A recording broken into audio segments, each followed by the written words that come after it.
Hello everyone, my name is Loko and welcome to some more StarCraft 2 Legacy of the Void. Today we're going to be taking a look right here at the balance update preview for May 21st for the Legacy of the Void beta. Now, the changes that I'm going to be naming off are honestly, pretty much expected at this point, but they're not very exciting. So let's have a very quick look at them before I give you my opinion about what exactly is happening and how I would rather see things change up a little bit. So we got the Liberator added to the starport. It is going to be the very last unit that will be added to the Legacy of the Void expansion for StarCraft, and it's going to be an anti-air splash damage unit that comes out of a starport, and it can also deal high single target damage to enemy units in the location. And then we have the Mech air and ground upgrades once again split up.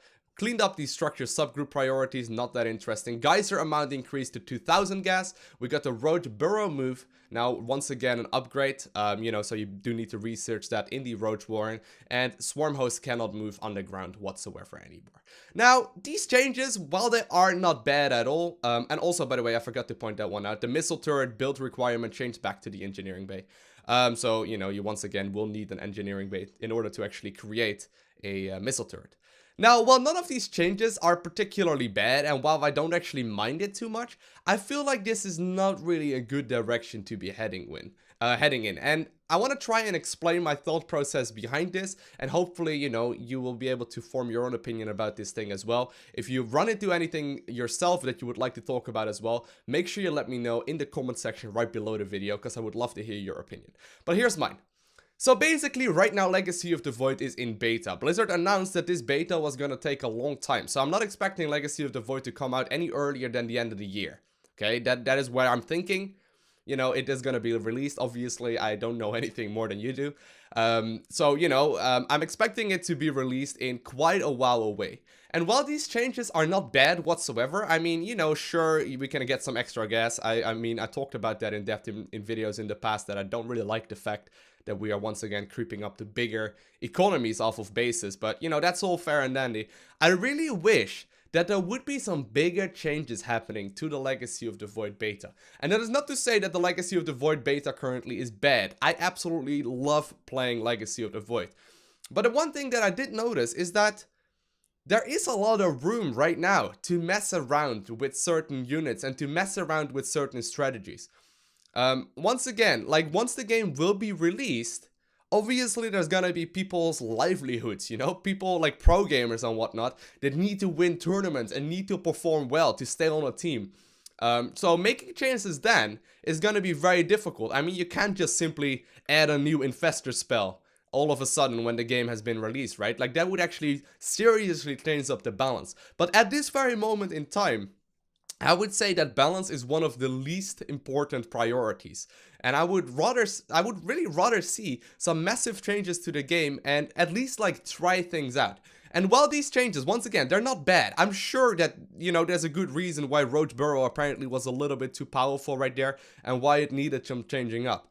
But this feels more like a patch that you would release closer to the release date of Legacy of the Void and not so much right now. I mean, sure, there are some uses for this Roach Burrow stuff, and while I personally don't feel it it was used that much, I really actually liked, the fact that you didn't have to, spend this extra 150 gas and whatnot.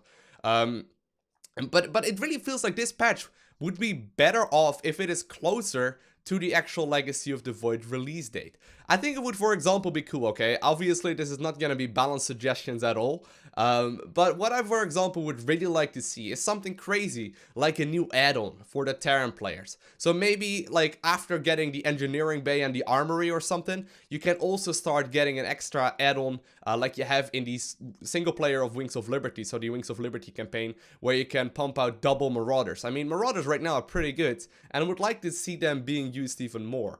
Or maybe something silly like Archons, Dark Templars, morph into a different Archon than the High Templar, that maybe, are a little bit different, maybe like the Dark Archons in Brood War. And just changes that would actually be very substantial to how the game is played, just to see how it turns out to be. And if it doesn't turn out to be awesome, great. Just remove them and, we'll pretend it never happened. But at the very least, it's worth trying out right now. There is really no reason at all for, you know, these little tiny changes to happen. Now, I personally honestly think this is one of the more silly ones. I mean, the missile turret build time. I saw a lot of people complaining in the comment section below this this article that the missile turret build time requirement changed back to the engineering bay. But once again, this is a tiny change. This is a minor change. This is only gonna actually really affect you if you aren't really tightening up your build orders in the first place. I mean, sure, Terran players will just time it so they need the engineering bay, you know, before they can make missile turrets, and programmers will not be bothered by this whatsoever.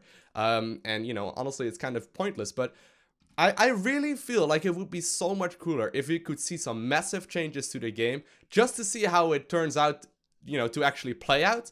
And then eventually, once it gets closer to the release date, for the game to slowly but surely get to the point where it is all balanced out, where we see a pretty reasonable win rate across the board, and where pro gamers can actually start focusing on playing this game full time instead of Heart of the Swarm. That is personally my opinion. Let me know what your thoughts are right below in the comment section of this video. Other than that, if you haven't already, make sure you hit that subscribe button as well, so you will be the very first one to get a notification when I upload another video. And I want to thank you guys all for watching. Have an amazing day. Do not forget to smile, and I will see you in the next one.